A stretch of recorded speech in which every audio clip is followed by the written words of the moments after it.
श्री श्री राधा विनोद बिहारी जू की जय। श्री गोविंद गोपीनाथ मरन मोहन जू की जय। नित्यालुल प्रविष्टम विष्णुपार शतरशत शिशुमार भक्ति वेदांत नारायण गोसाई महाराज श्री गुरुदेव की जय। नित्यालुल प्रविष्टम विष्णुपार शतरशत शिशुमार भक्ति वेदांत वामन गोसाई महाराज की जय। नित्याल प्रविष्टम विष्णुपार शतरशत शिशुमार भक्ति वेदांत स्वामी महाराज श्रील प्रभुपाद की जय। नित्यालिल प्रविष्टम विष्णुपार शतरशत शिशुमार भक्ति प्रज्ञान केशव गोसाई महाराज की जय। नित्यालिल प्रविष्टम विष्णुपार शतरशत शिशुमार भक्ति सिद्धांत सरस्वती गोसाई प्रभुपाद की जय। नित्यालिल प्रविष्ट महाभागवत श्री गौर किशोरदास बाबा जी महाराज की जय। नित्यालिल प्रविष्ट श्री सच्चिदानंद भक्ति विनोद ठाकुर की जय। नित्यालिल प्रविष्ट वैष्णव सार्वभौम श्री जगन्नाथ दास बाबा जी महाराज की जय। श्री रूपानुगौर्य गुरु वर्ग की जय। श्री रूप सनातन भट्ट रघुनाथ श्री जीव गोपाल भट्टदास रघुनाथ शारद गोसाई प्रभु की जय। श्री स्वरूप दामोदर राय रामानंदारी श्री गौर पार्षद वृंद की जय। नाम अचय श्री हरिदास ठाकुर की जय। प्रेम से कहो श्री कृष्ण चैतन्य प्रभु नित्यानंद श्री अद्वैत गदाधर शिवासरी गौर भक्त वृंद की जय। श्री क्षेत्र मंडल गौर मंडल व्रज मंडल मथुर वृंदावन धाम की जय। सर्व अभिष्ट विदात गिरिराज महाराज की जय। श्री राधा कुंड श्याम कुंड की जय। श्री यमुना देवी गंगा देवी की जय। श्री तुलसी महारानी बिंद देवी की जय। श्री भक्ति देवी की जय। श्री पूर्णमासी योगमाया की जय। श्री गोपेश्वर महादेव की जय। श्री हरि नाम संकीर्तन की जय। अनंत जय। श्री दैनिक नदिया प्रकाश की jai. Jai. All the periodicals of Srila Bhakti Siddhanta Saraswati Goswami Prabhupada and his followers ki jai. Everybody in his line ki jai. Jai, the editor of Shri Dainik Nadīyā Prakāśa, Nityal Pravishya Shishimad Srila Bhakti Pramod Puri Goswami Maharaj ki jai. Swaparshad Srila Prabhupada ki jai. जय श्री हरिनाम संकीर्तन की जय। अनंत कोटि वैष्णव वृंद की जय। समागत गौर भक्त वृंद की जय। श्री निताय गौर प्रेमानंदे हरि हरि बोल। Hare Krishna. Okay, I'll do a short Mangalacharan and then we'll begin.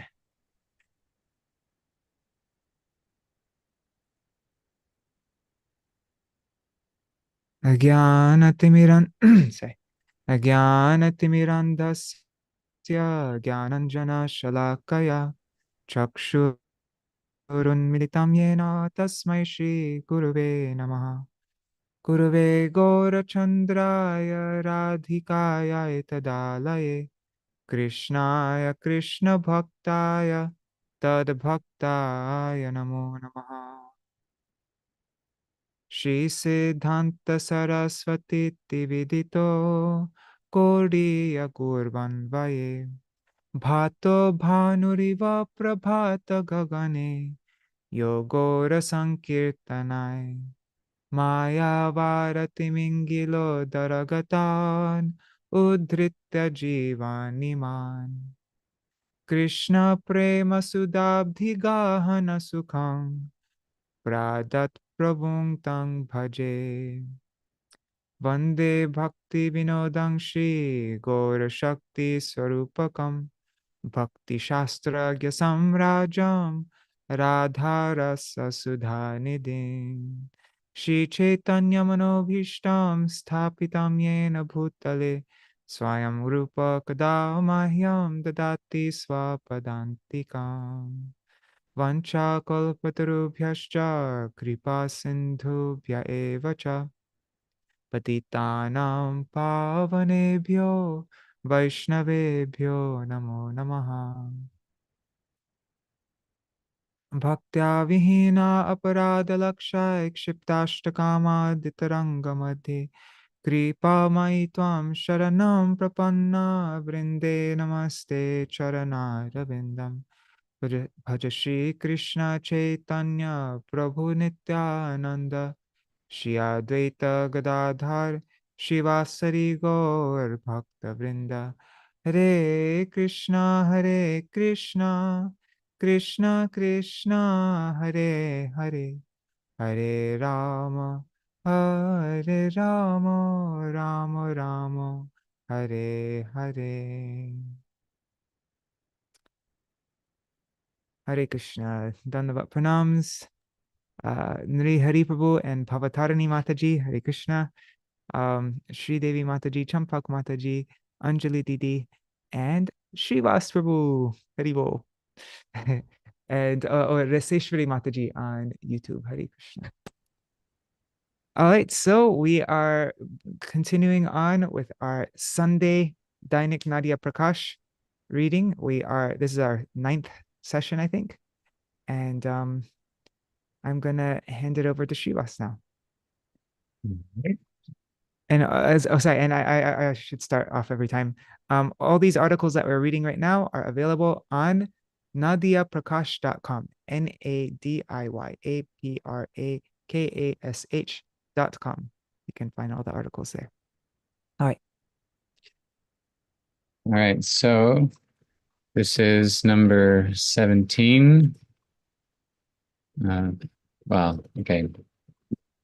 Not that we've read 17, but 17 issues that 17th of the issues that I've translated. I'm just curious, how many issues have you translated? Like, are we like halfway through what you translated yet? Or are we like... Yeah, I'm actually a little nervous about that because we're like starting to get up to the halfway point. It's been a couple of weeks since there's been kind of a pause in my translation. I'm like, oh, I need to get working again to stay well ahead of this. So this program's kind of like a bit like a fire under your butt. Like, I've done plenty, I'll be fine. Oh, actually, can I share my screen? I thought I gave permission, didn't I? Yeah. You did. Okay. All right. Here we go. So, Shri Guru Gaurango Jayataha. 6th of Caitra, Monday, 1334, or March 19th, 1928. And could you enlarge it for those watching on their phones so they could see the text? Oh, that's too much. Okay, that's about right. To our Hindu and Muslim brothers. Nowadays, we see conflict between Hindus and Muslims almost everywhere. Some people say the cause of the conflicts is politics. Some say religion. Others say that Muslims cannot find work in all sectors, and that is why this sort of bad blood has developed. No matter what anyone says from their acquaintance with the world, we will say that aversion to Bhagavan is the root cause for the sectarian hatred between Hindu and Muslim brothers. Hindus do not love Bhagavan, and neither do Muslims. If either of them knew how to love Bhagavan even a little bit, then I am Hindu, I can hate Muslims, or I am Muslim, I can hate Hindus. This sort of narrow-mindedness would not even be able to find a place in their hearts. They used to know that we are all children of one world father, Jagat Pita in Bengali. Everyone is bound by the bond of brotherhood. When everyone's self-interest is Swartha Gati Bhagavan, Bhagavan, the destination of all self-interest, or what is best for everyone, then why would this conflict find a place amongst us? Muslim brothers, you say you offer namaz to Khoda. Hindu brothers, you say you perform upasana of Bhagavan. But we say, if you cannot love Bhagavan and his greatest servant, the Jiva, then neither of you are calling out to Bhagavan in your namaz or your upasana. Brothers, take shelter at the feet of a real teacher and hear the message of God. You will become magnanimous. Then you will be able to embrace all the inhabitants of the world as your own. Rather than dumping water on each and every leaf, water the root. From that, all the branches and leaves will flourish. Otherwise, all efforts will be like making offerings of ghee into ashes. No one should cultivate hatred of another's process of worship.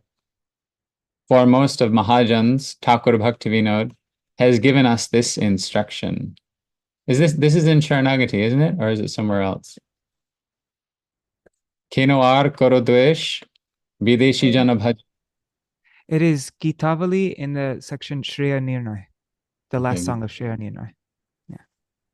Bhajaner linga nana deshe nana jane keho mukta kache bhaje keho hatu gadi puje keho ba nayan mudi thake brahma aradhane keho yogasane puje keho sankirtane majhe sakale bhajije se ekmatra bhagavane ateva bratri-bhav thako sabe susadbhav shuddha bhakti sadhu sada e jivane va marane. Why do you insist on loathing foreign ways of worship? Worship has different forms in different countries among different people. Some worship with free abandon, some on their hands and knees. Others close their eyes and meditate and worship the infinite presence of God. Some worship via their yoga and asana. Others immerse themselves in sankirtan.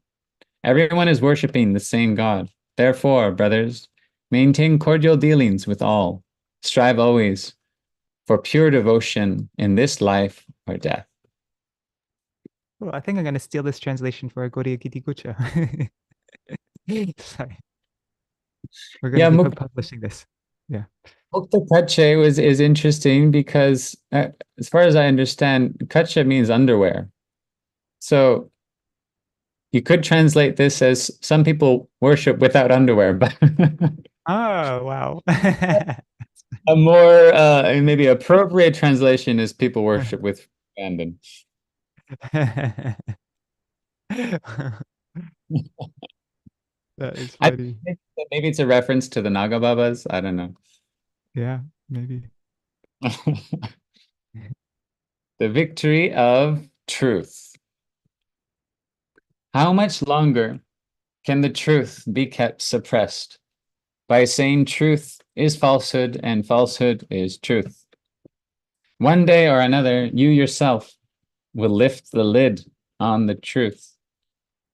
There's a kind of trend in the world where a person thinks, the truth I am seeing right in front of my eyes, that is the pure, authentic truth. But if I turn a little, well, that other thing is not false, but those big, swaggering truth tellers kicking the world in the chest, making the earth shudder under their stomping feet, tomorrow you might see them charged with being the most heinous liars, feet shackled in jail, faces downcast, looking at the ground.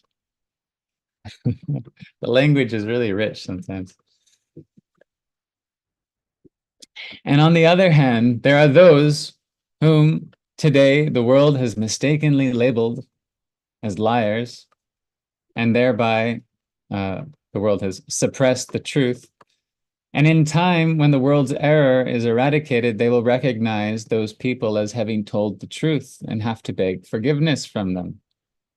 This is the state of the world that is driven by the mental machinations of blindly accepting and rejecting.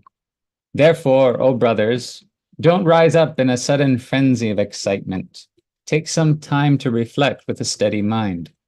Don't just laugh and toss aside the words of world-revered saintly Mahajans, exalted personalities, all at once. That will not affect the sadhus and Mahajans. That will spell your ruin. You will become offenders at the feet of the Mahajans and take refuge in hell for all eternity. A little bit of hellfire early in the morning. If you call a thief, the thief and people like him may feel a bit hurt for the time being. But the outcome of that will be auspicious. 1 second, I'm going to process that. Yes, okay. Seeing the example made of them, another 5 innocent people will not let themselves turn bad. They will have been cautioned, and the thief will have a chance to rectify his character. Similarly, if you keep the truth covered, nothing is going to happen to the truth itself, but innocent people, unable to know what the truth is, will choose falsity and thus engage with something greatly destructive for them. If truth is propagated, some short-term inconvenience may arise, but the result will bring good. Brothers, do not try to hinder the propagation of truth anymore. Engage in truthful discourse. Leave the delusion of falsity. Do not be compelled by stubbornness to invoke your own inauspiciousness. Even if you do not get the result of aparad, offense, right away, do not think aparad to be some trivial thing and engage again in making aparad. Aparad has terrible consequences. No one but the person you have offended can forgive the offense you have made. Śrīvāsa one day committed an offense at the feet of Ambarish and was given a proper lesson on this. Heed the words of the Mahajans. Do not disbelieve the words of the Mahajans and accrue offenses at their lotus feet. The Mahajans are Śrī Sundar and his eternally... Okay, the Mahajans are means it includes Śrī Sundar and his eternally perfected associates. Mahajano yena gata sa pantha. That means follow the path of the Mahajans. Okay, next is a bit of a story. Dharmera Kāhinī, story of Dharma. And this is, I guess it was a submission. Somebody wrote in and submitted this. Hey, this guy's kid I see is climbing up to the top of this bamboo. Hey, someone help, catch him. He's going to fall and die. Hearing Singhi Mahashai's words, his companion, Dhiren Babu, so Singhi Mahashai is very lion-like, he's very fiery. His companion, Dhiren Babu, is a bit more steady and composed. Dhiren Babu began saying, "What are you saying, Singhi Mahashai? Do you know what kind of astounding courage that kid has?" One day, he was watching a play with Naren, Keshav's son, and said, "Look, Naren, Narad Muni dressed up as Keshto's devotee." Keshto means Krishna. This is Bengali slang for Krishna, Keshto. And has become worshipful for men and even demigods. So many people are offering obeisance to him. They're giving him so much to eat. If I could dress up like Narad, then I too would become worshipful to everyone. How many rasagollas and how much sandesh could I eat? Okay, you go home, brother. I'm going to try to see if I can become Narad. Hearing this, Naren was speechless and went home laughing to himself. Oh, Baba. So, next we see, one day, he has tilak on his nose, a begging basket, and tulsi beads around his neck. He's wearing saffron robes, and he has arrived at our house. My mother could not recognize him and asked him, "Baba, who are you? Where are you coming from? What do you want?" He wanted money or something to eat, so he started saying, "I'm Narad Muni, devotee of Keshto. I am coming from Vaikuntha. I need some sandesh to offer bhog to Narayan." My mother is a big Krishna devotee, so if she sees tilak on anyone's face, she shows them great honor and devotion. She was thinking, wow, how fortunate I am today. Sri Narayan is so pleased with me today that he has sent this child, Narad, to accept my service. Thinking like this, she bowed very devotionally to the boy and gave him many things. When he received all those things, he was thrilled and was thinking, I've learned such a good trick. I can earn so much money like this and eventually become very rich. Dhiren Babu, said Singhi Mahashai, what are you saying? This boy who has just barely stopped nursing is thinking like a cunning adult? This is why he is climbing the bamboo? I have understood that irreligion has arisen in the world, so there is no more honor for saintly persons. People who do not know Shastra are revering and choosing makal fruit. I think we read about makal fruit earlier. Bitter red ball snake gourd that's black and bitter inside. You can look it up. It's quite astonishing looking fruit. Dharma has ascended the tops of the bamboo and no one can reach it. Con men are dressing up like sadhus to fill their bellies and collecting money from gentlefolk. And this boy has imitated them. Hearing Singhi Mahashai say this, Dhiren Babu began to say, look, now there are religious scams wherein many people dress up as Vaishnavas and recite Bhagavat in the homes of big wealthy people, getting them to donate gold and silver jewelry to their wives. This is really putting your finger in someone's eye, unabashedly showing them how bogus you are. Just really putting it in the eye. That is why there is no more regard for religion in the world. Even truly humble, detached devotees of Bhagavan who are striving with all their hearts to preach the truth get called fakes by people of the world. Alas, Kali, alas, your feats make me speechless. Look, the victory of Dharma and defeat of Adharma has been going on forever, age after age. The evil Rakshasa king Ravan dressed up as a sannyasi and stole the wives of others, tormented the saintly and innocent, and committed so many sins in hatred of the demigods. But Bhagavan, who destroys Adharma, destroyed him along with his whole dynasty. King Yudhishthir was avowedly dedicated to the truth, and he had conquered his senses. The evil Duryodhan satisfied Durvasa with phony devotion in order to get Yudhishthir to deviate from Dharma. That is how, on Duryodhan's request, the sage arrived in the night with his disciples in Kamyavan as guests of the Pandavas. Though Durvasa Muni was such a powerful sage, he could not destroy the Pandavas' Atithya Dharma, honoring of guests. Instead, the sage was defeated and embarrassed by them.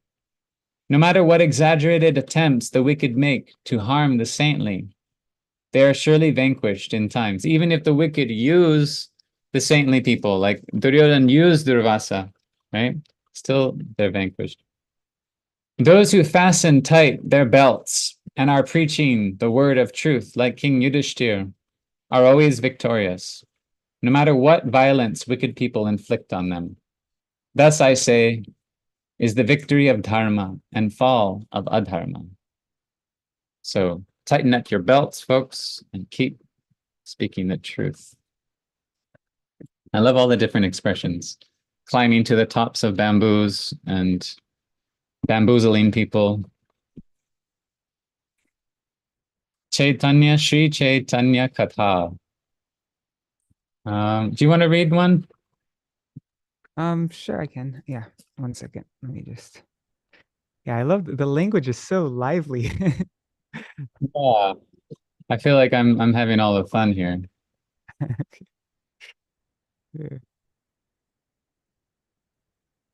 Okay, Śrī Caitanya Kathā. Where is it? Okay. The appearance of Nadīyā Prakāśa, the manifestation of Godhead in Nadīyā, was to teach how to chant Harinam. Though he was Vrajendranandan Sri Krishna himself, he did not introduce himself as Bhagavan. Instead, he said, I am like you, a servant of the servant of Bhagavan. And if someone called him Bhagavan, he would put his hands over his ears and say, I am an insignificant jiva. You should not refer to a jiva as Krishna. If you equate Krishna with anything or anyone else, it is an offense. Though he was Bhagavan himself, he concealed his identity and came to us as a devotee. That is his infinite mercy upon the jivas. If he had come to us, blacksmiths and said, I am Krishna himself, worship me, you should all chant my name, no one would have listened to him. They would have assumed that Krishna lacked something that led them to leave. They would have assumed that Krishna lacked something that led him to leave Vaikuntha and come to us to fulfill some purpose of his own. In this way, various people would have had various opinions and not hear about Krishna. But that Krishna came in the garb of a devotee as Gaur and flooded the world in prem and made the conditioned souls understand that the association of devotees is more important for them than that of Bhagavan. because by the mercy of the devotees, our desires for enjoyment go away and our desire to serve Krishna grows strong. Then we can see Bhagavan. Prior to that, like Kamsa, Shishupal, Jarasandha, Ravan, and Hiranyakashipu, though we may see Bhagavan, we do not really see him. The happiness devotees have when they see Krishna, the bliss the gopis felt when they beheld Krishna, that joy, that prema was something Agga, Baka, and Putana could not feel. For them, to see Krishna or not is the same. Until we develop prema, we cannot be happy even if we see Krishna. Instead, we think he is an ordinary human being like us and commit offenses at his feet. As a result of offenses, we reap the sorrows of samsara, or a fate like that of Agga, Baka, and Putana, or suffering that is worse than the miseries of samsara. Well, the fate of Agga, Baka, and Putana, well, especially of Putana, was pretty great, wasn't it? Sorry. Okay. Still have to get killed. Yes, that is true. Yes. But if we associate with devotees, we have no more fear of offenses. When we develop the inclination to serve Krishna, then we will be able to chant Krishna's name. Then the holy name will not seem like just a sound to be uttered by our fleshy tongue. We will not think some sculptor carved the object of our service, our Sri Krishna, our golden Gauranga. We will not perceive objects related to Krishna as things wrought of this mundane realm. We will not think of prasad as lentils, rice, and vegetables. We will not judge Vaishnavas by their caste as the offspring of so-and-so. This is why scriptures have said that the service of Krishna's devotees is greater than service to Krishna. Sri Gaurasundar has also said that if you chant the name of Krishna, you have to understand Krishna's form, qualities, pastimes, and associates. If we think we will serve Krishna but not his associates, then we will end up having a mundane conception of the name, and then there will be no more name, just offenses to the name. Look, though Namaparad and Nam may look the same, there is a difference of heaven and hell between them. Without the association of devotees, we cannot understand that. That is why Ramanuja, who is a king among devotees, has said, "O Lord, I beg this boon from you, that I may have attachment to the names of your devotees." Beautiful. Without the mercy of the devotees, one cannot do Harinam. For those who chant Harinam or worship Hari while thinking that Bhagavan and all that is related to him is accessible to our senses, or that Vaishnavas are ordinary human beings who can be judged on the basis of their caste or race, Mahaprabhu has said, "Koti janma kore jadi shravana kirtan, tabu to na pai Krishna pade premadhan." Even if they hear and chant for millions of births, they still do not achieve the treasure of divine love for Krishna. Wow, so beautiful and strong. It's really an internal process, eh? So we're chanting, we're not to be perceiving it at all with our senses. It's what just supposed to be going on at the soul level. It's like almost hard to conceive of that. Yeah. Yeah, and both kinds of nam are identical externally. So, but yeah, difference of heaven and hell. Right. All right, so Jagat, O Dham, the worlds and the holy abode. That which does not endure for eternal time, that with which we do not have an eternal connection, that is the world. This visible world is but the corrupted reflection of the Dham. Therefore, whatever exists in the Dham is seen in the visible world in a corrupted form. In the Dham, the Sevya, object of service, is one. All others are his sevaks, servants.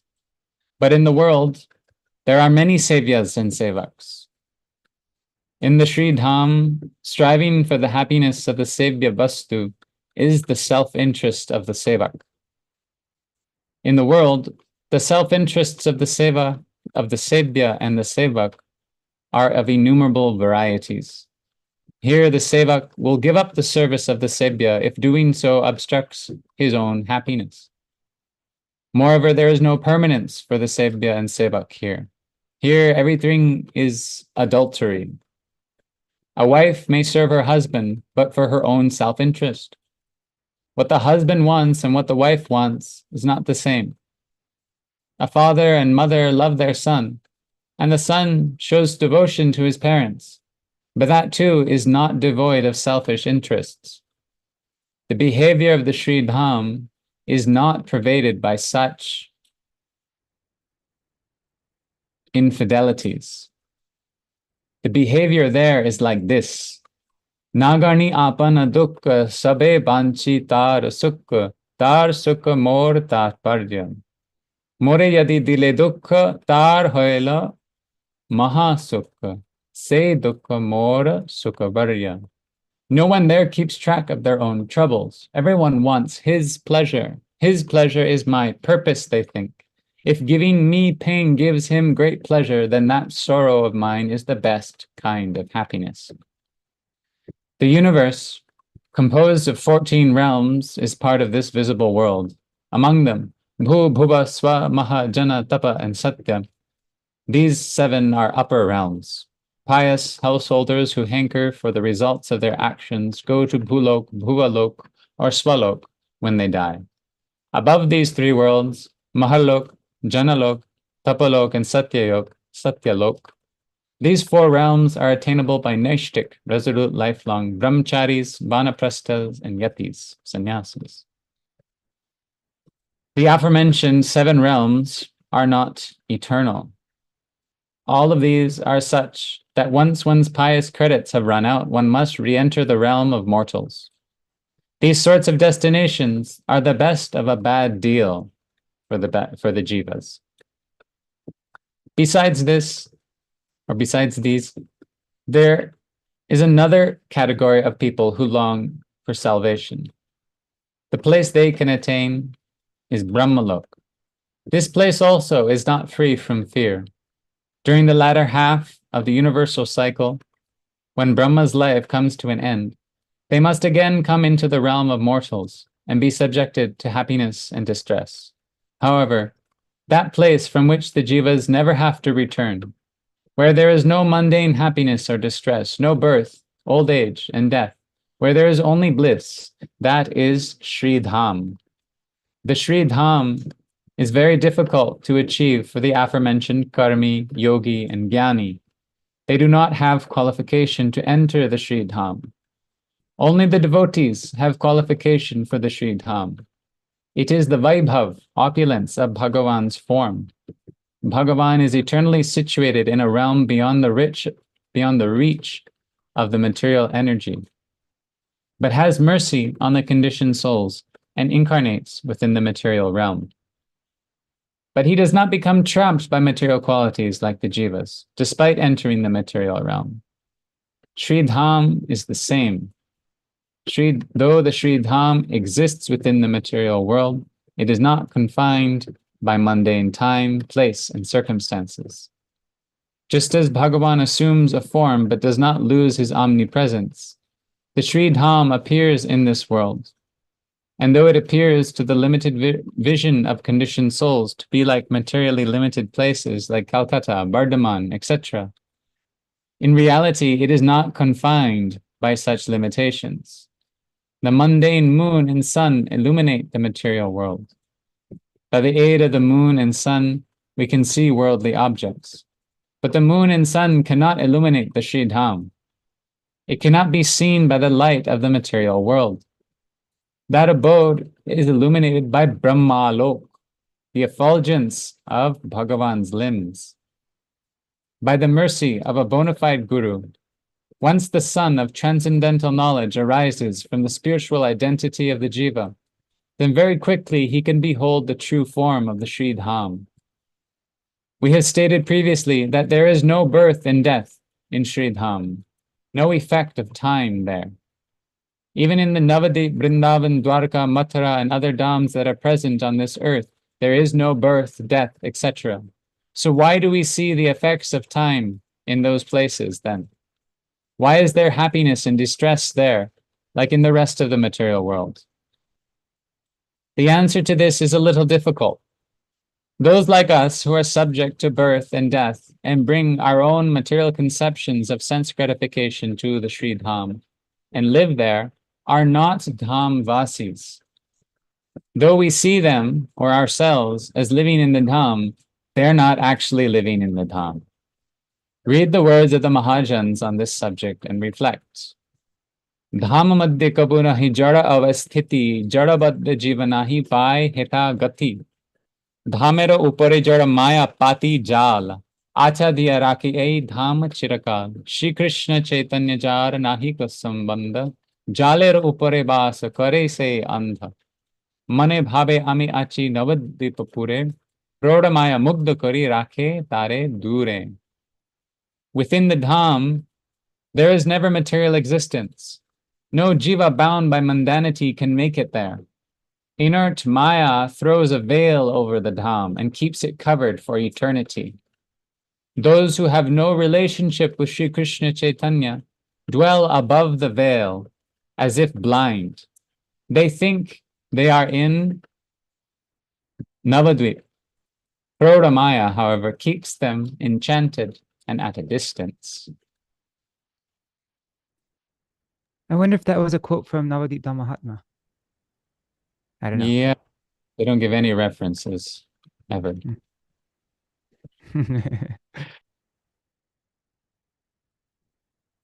Yeah, it's interesting, Dham Tattva. It's helpful to be reminded of that clearly, especially if we're frequently staying in the Dham. Yes. Skimming the surface, or at least I am. Guru-giri, Ākkela-selāmī. Penalty of folly for fake gurus. One Guru Thakur has made many disciples. His material life is run quite happily and effortlessly with the donation he collects from his disciples. This Guru Thakur has one gem of a son. There is no end to his good qualities. Now between 17 to 18 years of age, he has learned to consume all manner of intoxicants. He even consorts with other men's wives. This is the Guru's only son to carry on his legacy. The father doesn't say anything. He says, he'll figure it out. Everything will be fine. Look, what didn't we do when we were kids? And what vices have we been able to refrain from even now? It is needless to say that Thakur Mahashai does not abstain from fish, red meat, pan, tobacco, or anything of the sort, but consumes these things secretly. He has a business as a guru. If he does not keep Narayan in his home, his disciples will think poorly of that. So he has a Shalagram Shila. When he is home, he does some puja, offers water, tulsi, some puffed rice and sugar balls, maybe some special bananas. But when he goes to his disciples' homes, then the Shila goes many days without that even. When his disciples come to his home, then for a few days, the deity is given proper annabhog offerings. He, the Thakur Mahashai, eats non-vegetarian food. So does he not make separate cooking arrangements for the offerings made to the deity? When the disciples come, then he needs to show some standard of purity. So he arranges for ghee, saindava salt, that's a rock salt, sun-dried rice, etc. And that too, all on his disciples' dime. This Thakur Mahashai has gone to his disciples' house today, seen the way he conducts himself. Who will not say he has descended directly from Vaikuntha? Thakur Mahashai has big, fat Tulsi neck beads around his neck, tilak imprints all over his body, a bead bag in his hands, silken cloth to wear, the Lord's name stamped on his body, cloth shoes, the name of Hari in his mouth again and again, eyes partially closed as if he is in some profound state of ecstasy. And from time to time he exclaims, "Oh Hari, I will die just now without your darshan," and faints. What a state of ecstatic, mad prem. Thakur Mahashai has gone to one of his disciples' house in this state. People have come running from every direction and given him a place to sit. After a little rest, the foot washing began. It just so happened that a brand new disciple started washing his guru's feet without having any vessel to collect the water in.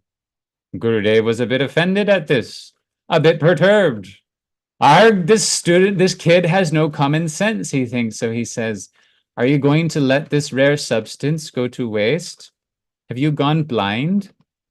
The other disciples are like, "Oh, of course," and start rummaging around for pots, lotas, bowls, or pitchers like it is the end of the world, and collect the water that has washed their guru's feet. And even though they think it is disgusting, because they are in front of their guru, they drink a few drops for sure. After the foot washing pastime, Guru Thakur's full body bathing is conducted with great fanfare. I've never seen this. Gurudev came wearing one set of clothes and was bathed in them. He is not going to wear wet clothes, and he is not going to wear something his disciples have worn. So a new dhoti and chadar are arranged.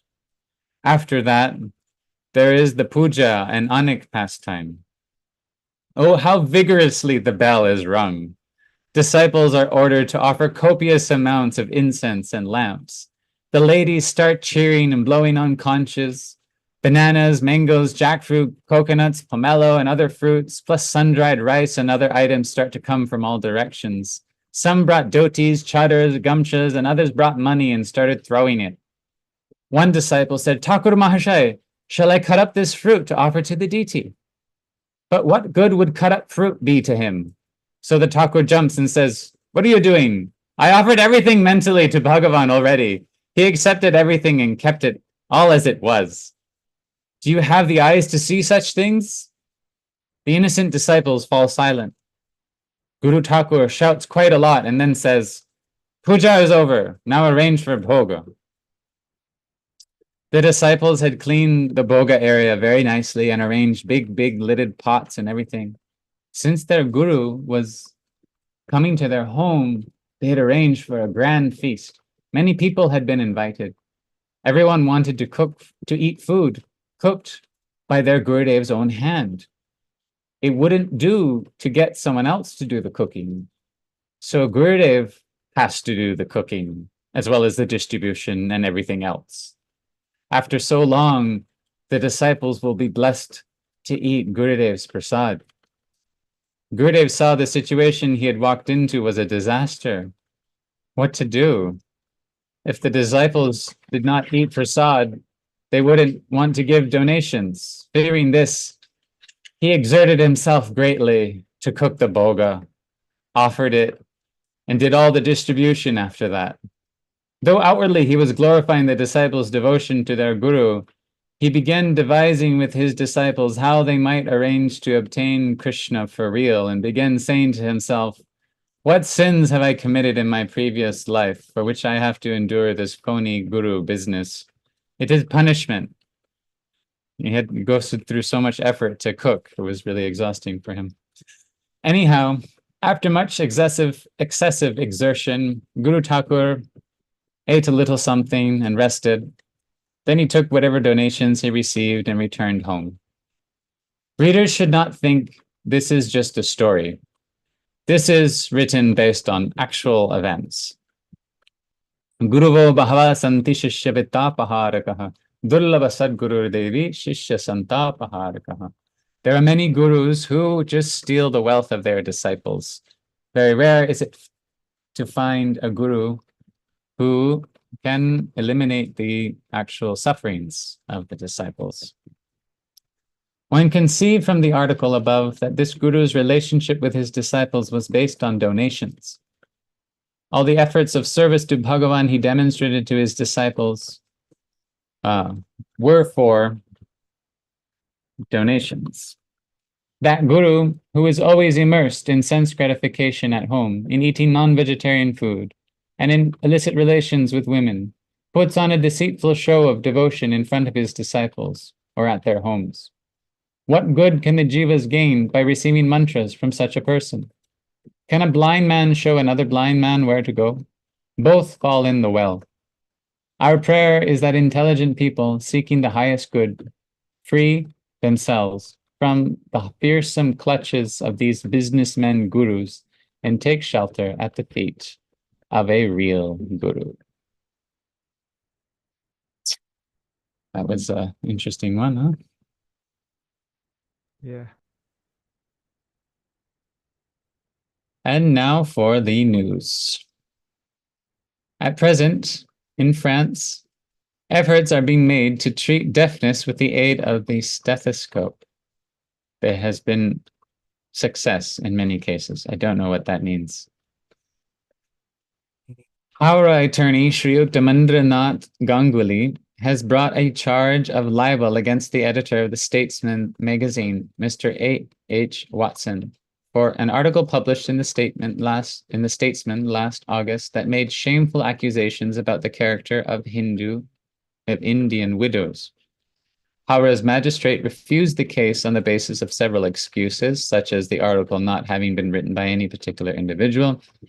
At this, an appeal was made on behalf of the Hooghly judge. The judge pointed out the errors in the magistrate's judgment and ordered that the case be pursued with all due diligence. Shriyukta Bhuvanamohan Ghatak Mahashai is the clerk of Dhaka's Loha Ganj Union Board. His wife gave birth to a son, and then 15 days later gave birth to another son. Amazingly, the mother was not able to understand that she was going to give birth again. The first son died 3 days after birth. The second is still alive. That's just bizarre. Eh? Wait, she had a baby in her for 15 days and didn't realize it? Yeah, but then the first one died, and then the second one survived, which is kind of amazing. Huh. Okay. A petition has come to the Sialda Police Magistrates Court outlining that one Himmat Ali-Rahman abducted a young Hindu married girl named Paridasi from her father's house and traveled many places before finally keeping her in Kardaha. In response to the petition, the magistrate has issued summons for the abducted girl to appear in court. Paridasi has been found and brought to the court. The case is ongoing. Chief Justice of the High Court in the northwesternmost regions, Sir Henry George Richards, has left his body. He served as the Chief Justice from 1905 till 1911. Cause of death was a fall of some sort. Mr. Venkataram Shastri, a former member of the Madras government, assumed his position last Saturday, but then resigned this past Tuesday. Reports are that Mr. A.Y.G. Campbell is temporarily working in his stead. The Board of Trade has reported that between January and February, the export of goods decreased by an amount of nearly 3 crore rupees, worth 57,036,148 pounds worth of goods were exported from England to other countries in February.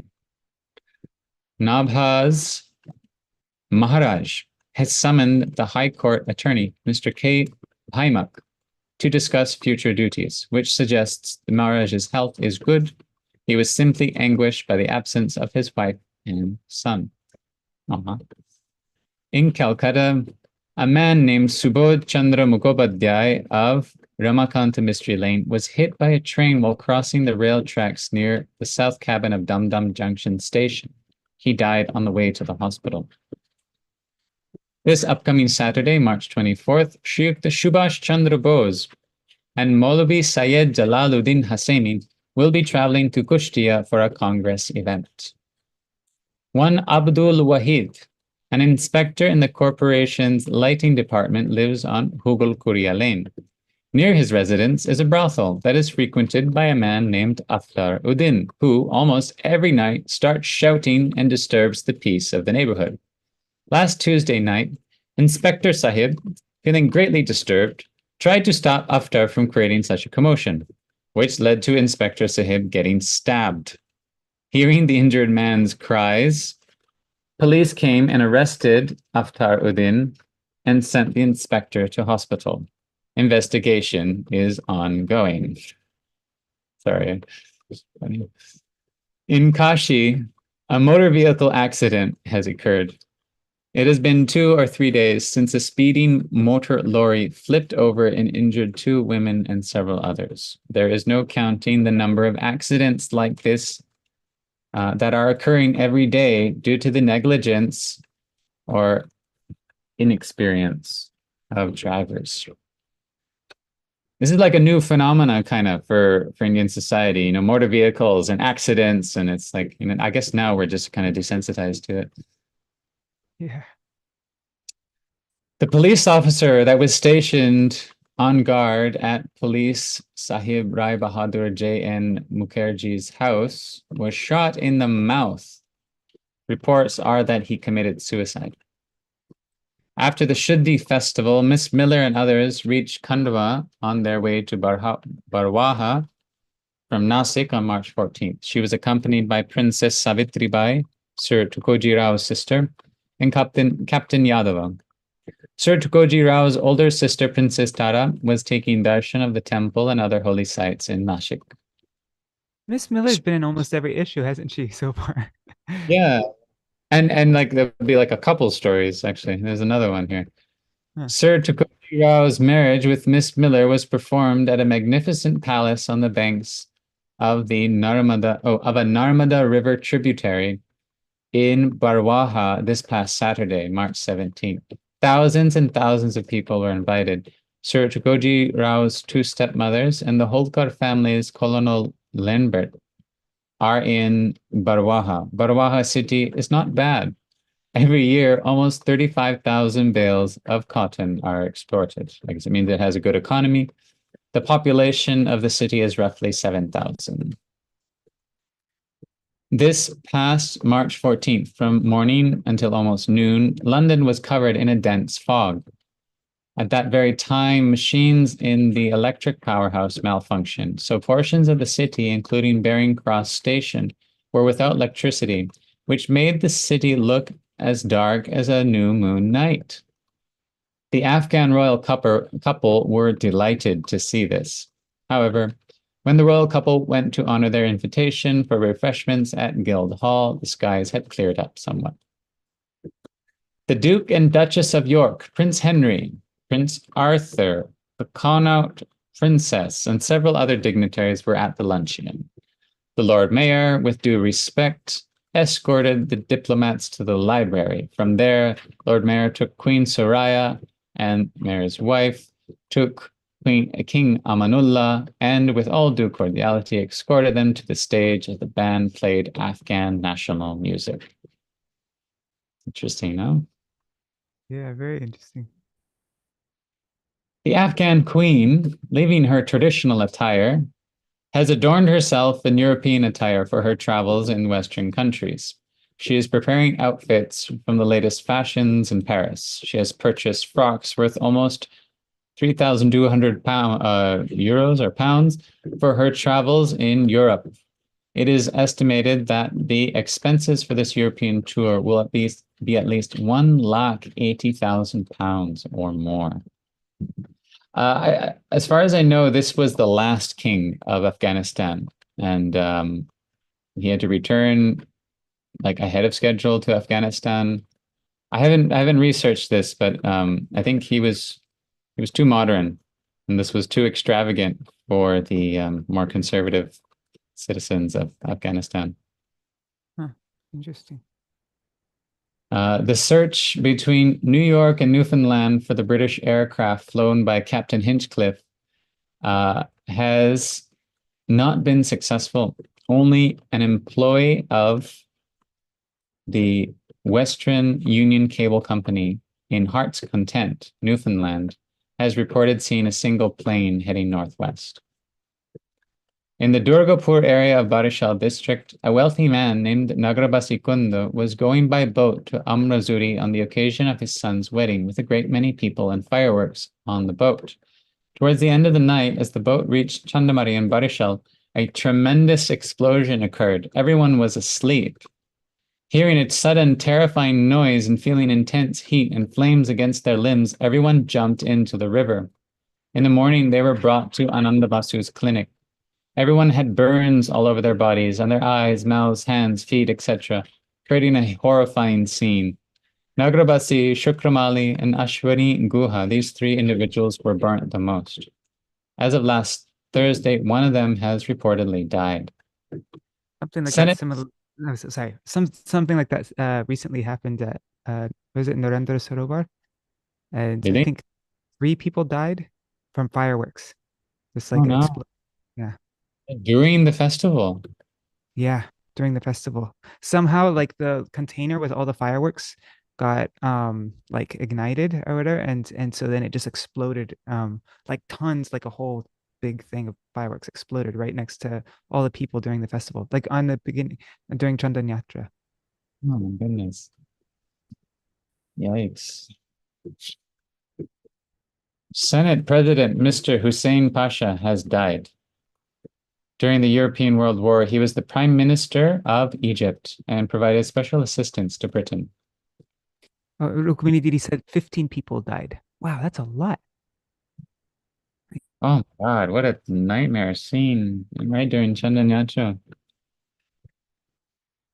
Members of the Bhatla Commission were to arrive today in Mysore. They will stay 2 days in Mysore and 2 days in Bangalore. Shrita Gandhi Mahashay's physical condition has deteriorated again. As of March 14th, he has traveled from Delhi to Ahmedabad with Dr. Ansari and Mr. Jamunalal Bajaj. The head of the Khadi Institute workshop said, prior to 1820, all the clothing in the country was made of khadi. In 1820, the first foreign yarn was imported into India. The first Deshi mill was established in Bajbaj in 1820. As rollers from crushing and separating hot, or I think that's supposed to be for crushing and separating rice from the husk, were introduced in rice mills, charka spinning mills came into use in the cotton mills. It has been heard that the Sarkar Bahadur is demonstrating, the government is demonstrating great sympathy in regard to the famine in Balurhat Rajshahi. He has, or I guess it's maybe the governor there, he has decided to abandon the claim for the loans given to farmers for seeds. Aside from this, he has allowed 8,000 taka to help alleviate the impact of the famine and allocated 30,000 taka to farmers for seed distribution. If the king's favor falls upon the common people, then there is no limit to the joy of the public. And then this is the health column. Home remedies, unfailing home remedies. Infant eye inflammation, for nursing mothers, I guess. Crushing fresh or dry, if no alternative, bay leaves into breast milk and applying 2 to 3 drops to the eyes will give relief from eye irritation within a day. So breast milk can be medicine. Actually, no, this once happened to me. What is it called when, is it called pink eye? No, I forgot. Anyways, it happened to everybody. Like it started spreading around and like everybody started, is it called pink eye? Yeah. Anyways, I got it also. And like every morning my eye would just be full of pus, would be like stuck closed, and it was like really gross. And Shamala Mataji, she said the best cure for that is breast milk. Like the best, and like so she was trying to get somebody to get like put breast milk, and I was like, and she said that it should come directly. It's like, no way in hell. This is alarming. This is when I was a teenager, and then finally she got somebody to like put some breast milk in a little cap or whatever. But yeah, anyways, it is a thing. If the mud has pink eye, then they're going to be looking for nursing mothers to cure them all. I remember one time it happened in Keshivji also when I was there. Yeah, and everybody's wearing these glasses, right? Yeah. Like shit. Yeah. Making an eye salve paste of honey and nirmali phal, available at the grocers, and applying it slightly inside the eyes with a feather. I thought that was interesting. Benefits the eyes. Using a feather, very gentle to apply to the eyes. If you ever have to do anything with the eye, I thought maybe even and when you have something stuck in your eye, I thought that might be helpful for getting it out. Use a feather. Watering eyes. A few drops of 1 rati, as 0.003 bracket T ounces, or 0.113. Okay, I guess that's 0.4 grams. This is just, I had to look this up. That's what Google gave me. Of pitkari, alum, and 1 ounce of rose water applied to the eyes will alleviate watering of the eyes. Why would your eyes be watering? Maybe because it's smoky. I know in Canada when we have forest fire season, which will be probably starting soon, maybe you have watery eyes because of the smoke.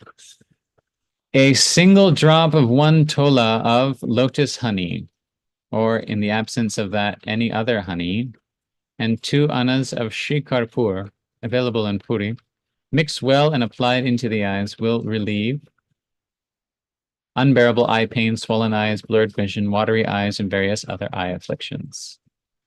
Scabies. Eating the inner gel of aloe vera mixed with an equal amount of mishri every morning will heal you in a week. If this medicine is used, a significant amount is expelled, I think, because they're little bugs in the first 2 days, and then it gradually decreases. There is no need for external medication. Only clean with neem leaf water or carbolic soap and warm water. To be continued. What? Oh, anyways, yeah. What is scabies? They're like a little like microscopic bug that like burrows in your skin and makes it really itchy, and it's really gross actually. Yeah, it comes from like poor hygiene habits. People not cleaning themselves. Okay. They're famous for them. Jai Ho. Jai Ho. In Chaitanya Gaudiya Math. I remember every year we'd come out with another Raise of the Harmonists magazine, right? Like during Kartik time. And it was the most exciting thing when the magazine would come out, right? Like everybody'd be like, "Wow, we got the new Raise of the Harmonists magazine." But this is just a daily affair in Chaitanya Math, a new magazine with such like very interesting, exciting articles, and just every single day, nonstop. Just amazing.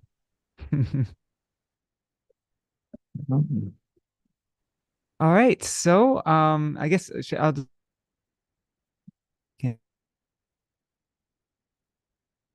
Oh, you paused. Oh, 1 second.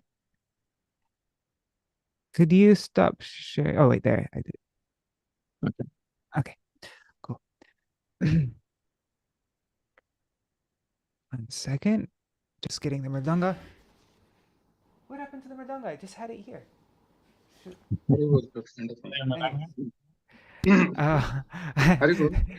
Yes, Shivananda Prabhu.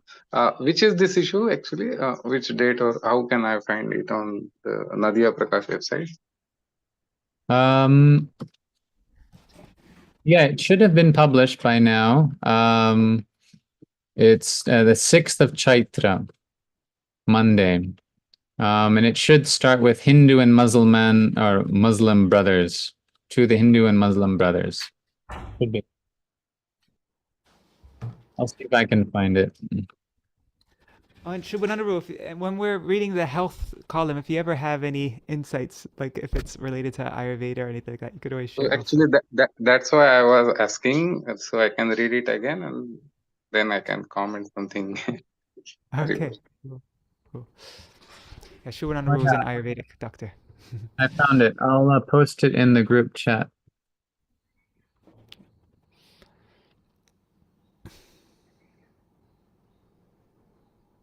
Wait, and okay, yeah.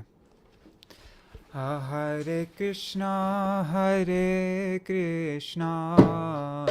Krishna Krishna, Hare Hare, Hare Rama, Rama Rama, Hare Hare, Hare Krishna, Krishna Krishna, Hare Hare, Hare Rama, Rama Rama, Hare Hare, Hare Krishna, Krishna Krishna, Hare Hare, Hare Rama,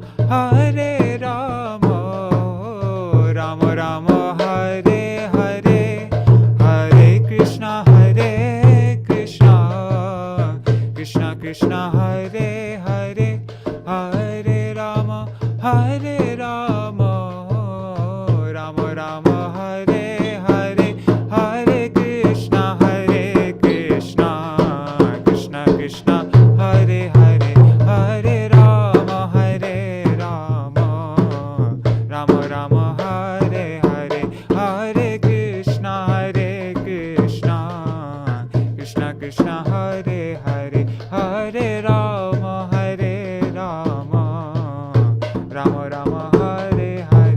Jai Sachinandan, Jai Gaura Hari, Sachinandan, Jai Gaura Hari, Jaya Radhe, Jaya Krishna, Jaya Radhe, Jaya Krishna, Jaya Jaya Prabhupada, Jaya Prabhupada, Prabhupada, Jaya Prabhupada, Jai Gurudeva, Gurudeva, Gurudeva, Jaya Gurudeva, Hari Bol, Hari Bol, Hari Bol, Gaur Hari Bol, Anitai Gaur Hari Bol, Hari Bol, Hari Bol, Hari Bol. Do you like to do Jaidvani? Jai Nitil Guru Guranga Gandharvika Girihari Shishi Vinabhiri Radha Raman Bihari Radha Govinda Gopinath Madan Mohan Ju Ki Jai.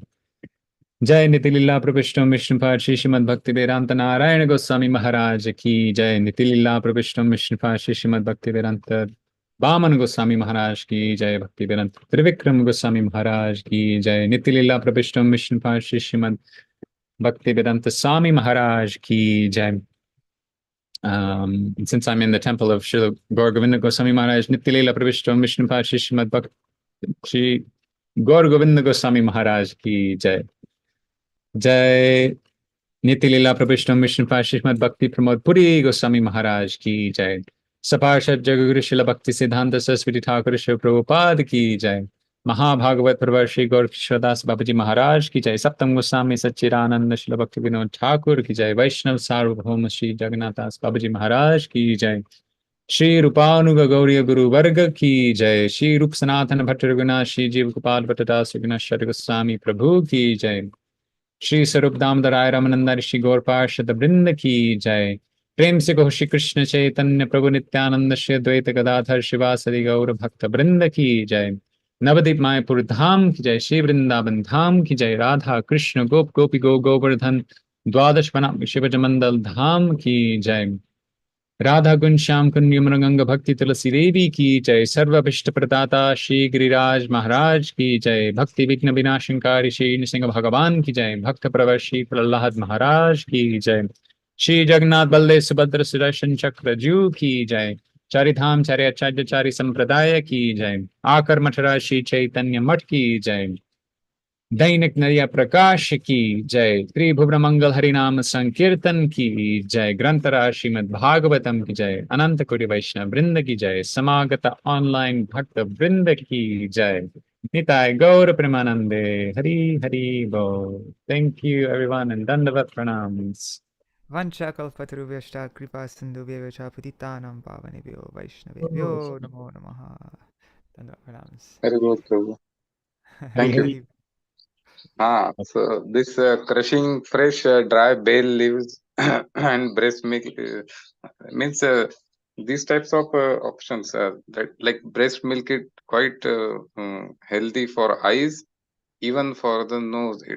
For the hairs, it is recommended to put it into the nostrils. Breast milk. Next, Really? In Ayurveda, huh? Yes. And the next is a paste of honey and nirmali phal, which is mentioned here for applying inside, like anjan, jnananjana shalaka, we call it as anjan inside the eyes. So this nirmali phal is seeds of lotus. Those are available in maybe in some vegetable markets. Maybe here in Nasik we have available in this vegetable markets or some grocers, medicinal shops. Nirmali phal. Then a few drops of 1 rati fitkari, means alum, and 1 ounce of rose water applied to the eyes is available. This is also very common remedy, which is traditionally used in household practice for eyes. It's netra, means it's healthy for eyes to put this maybe even 2-3 times a week at night. It's very good recipe. Then 1 single drop of 1 tola lotus honey. This is special. I think this may not be available now. Lotus honey or any other honey with 2 annas of Śrī Karpur. Basically, putting honey in eyes is very irritating at first. It causes very you can say little burning like, but it clears the eyes very soon. And putting Śrī Karpur, that's again rather putting karpur inside honey camphor is also little more irritating to the eyes, but eventually it cleans the eyes. One can apply it once in a week, not daily. Just it also yesterday, in long term it also reduces your number, means focal number for your spectacles or something like that. Just yesterday, I was reading from Srila Gaura Govinda Goswami Maharaj.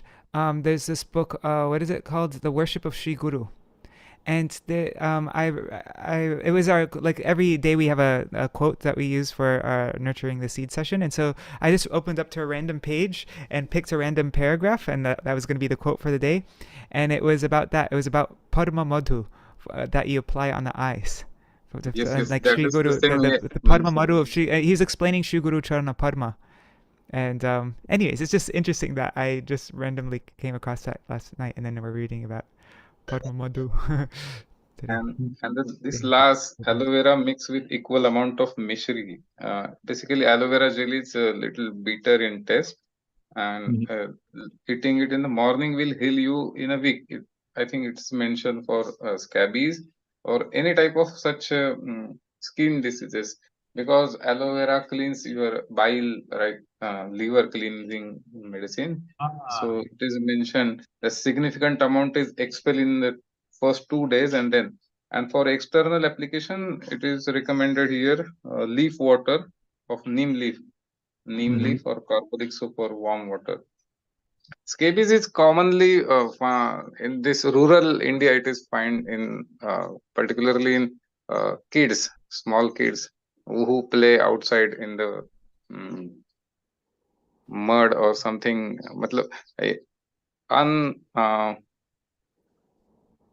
We can say unsanitary it's a contagious disease. Yeah, it's contagious. Thank you, Prabhu. That was very, very interesting.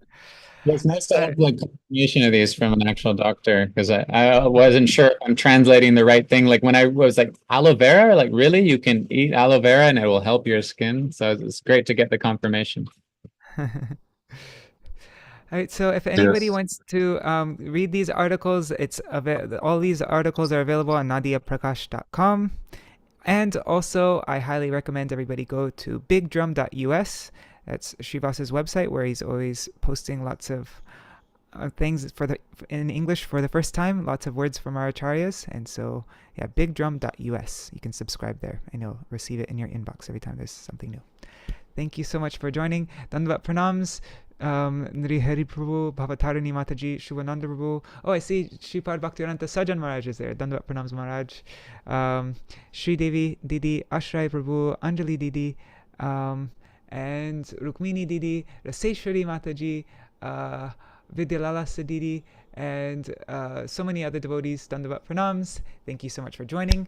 See you either tomorrow for the Bhaktivinoda Thakur program or next week for our next Nadīyā Prakāśa session. Dandavat pranams. Thanks so much, Śrīvāsa, for doing this service. Haribol. Haribol. Dandavat pranams. Dandavat pranams.